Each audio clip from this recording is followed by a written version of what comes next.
intense fighting is underway in Ukraine in the port city of Mariupol. One Ukrainian commander says the city may only survive a few more days or even hours. More than 100,000 people remain in the area as evacuations are nearly impossible due to the conflict. Russia has also been ramping up its attacks in the eastern part of Ukraine. CBS News foreign correspondent Chris Livesay has the latest from Kyiv. And we should warn you that some of the images you're about to see are disturbing. President Volodymyr Zelensky is warning of a massive attack in the east that could decide the fate of the nation. But with Russia unveiling a new intercontinental missile, Vladimir Putin is out to prove his reach stretches far beyond Ukraine. A nuclear-capable missile armed with a blunt message. Vladimir Putin warning Russia's adversaries now have to think twice. The missile doesn't appear to be ready for use, but the timing couldn't be more conspicuous, aimed to strike fear into Western countries like the U.S. for supporting Ukraine against Russia, as its forces lay waste to Ukrainian cities and civilians, nowhere more apocalyptic than Mariupol. Among the dead reported to be a 91-year-old Holocaust survivor who hid from the Nazis in a basement, only to die in a basement 81 years later. Today, another deadline came and went for Mariupol's diehard defenders to lay down their arms and surrender to these pro-Russian soldiers. But they refused to give up, barricaded inside a steel mill with hundreds of soldiers and civilians. This commander begs the world for help on Facebook. We're maybe facing our final hours. We're outnumbered 10 to 1. Please take us to safety, he says. Elsewhere in the Donbas region, Ukrainian forces are fighting off heavy attacks as Russia concentrates its invasion on eastern Ukraine. They're trying to surround us, says this Ukrainian soldier. To the north in Kharkiv, the killing has become so routine, the living have become numb. Wherever Russian boots march, they leave behind bodies and booby traps. Russian soldiers are gone now, but what's so haunting is you don't know what they've left behind. This yellow dot means that it's already been cleared of mines, but that question mark means that this property over here, it could be booby-trapped. Ukrainian forces tell children what not to play with and risk their lives to defuse the tools of terror. But sometimes, like these 3D miners, they become the victims themselves. It's no wonder so many Ukrainians continue to flee the country. The UN reports more than 5 million people have left since the start of the invasion, calling it a staggering number and Europe's worst refugee crisis since World War II. Lana? That grief, Chris. Thank you. For more on this now, I am joined by Nick Osychenko. He is the CEO of Mariupolskoe TV, a television station in Mariupol. Nick, thank you for being here. You recently fled Mariupol. What can you tell us about the condition of the city as you left? Lana, good evening. I think we spoke with you something about 3 weeks ago. Yes, that's right. And for this 3 weeks, I think the situation in Mariupol is more than hell, yeah. So after the time I'm escaped, the situation is worse, and people like the month ago, they don't have food, don't have water, don't have medicine, information, mobile net, and so on. But all that they have, it's missiles, bombs, shellings, artillery, and so on. Yeah, Nick, I remember us talking in particular about the hardship faced by children. Tell us about how you were able to escape. Look, I decided to escape from the city in the 13th of March when the Russian plane fired 3 missiles nearby my building where I was lived with my wife, my son, my niece, his daughter, and many people lived in my house. After the missiles, we slept 2 nights in a shelter, and the 15th of March, we decided to escape.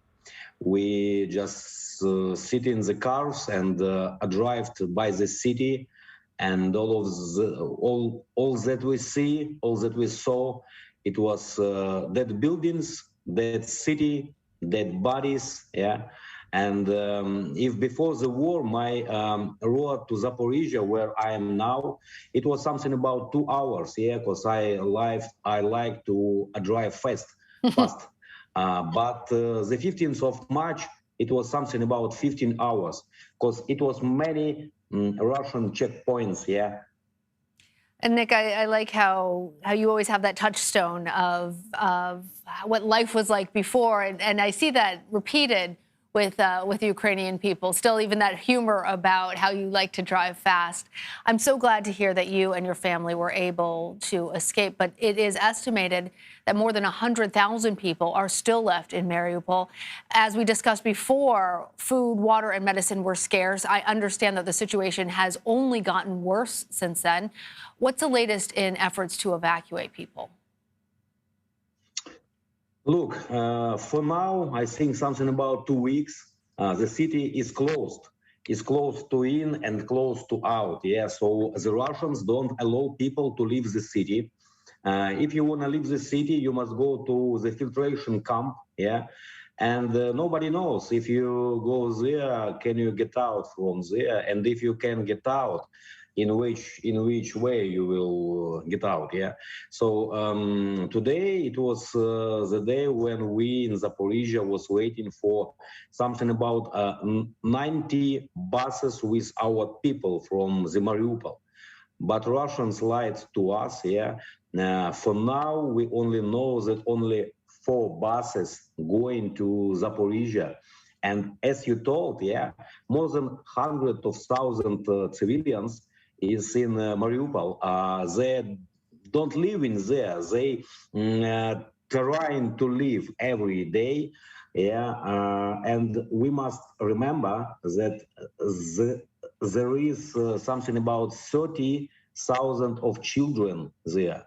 Children who every day saw the shellings, the missiles, dead bodies, and many children lost their parents, and I think it's the terrible thing. What it sounds like it is sadly only a matter of time before Mariupol potentially falls to Russia.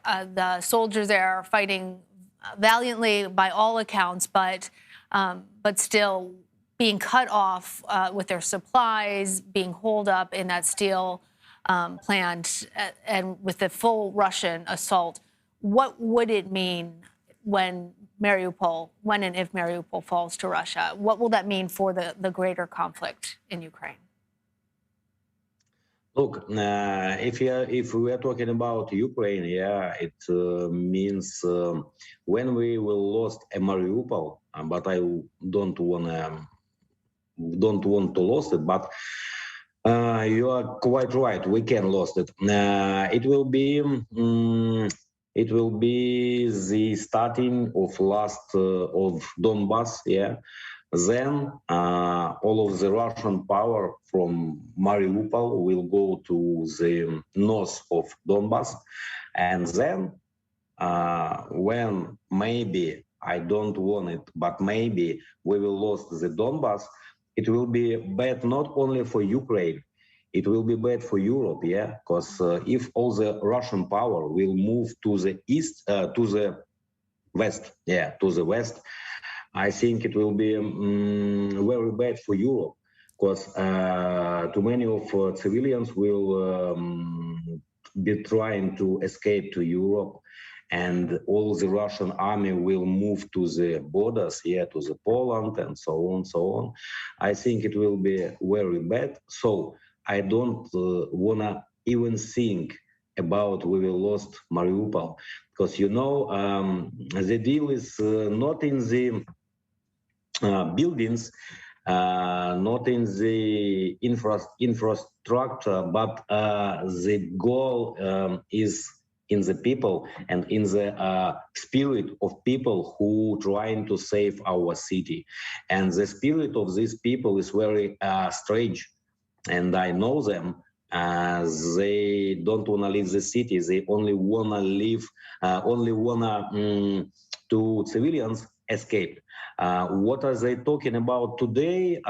They're talking about they can live with the civilians, but they don't want to give up to Russia. Yeah, they don't want it. We have heard that they don't trust the Russians and that the word is that they would rather die fighting than die in any other way. Nick, Osychenko, a dire situation. I am glad that you and your family are safe. Thank you so much for continuing to check in with us. Appreciate it. Thank you, Lana. Thank you.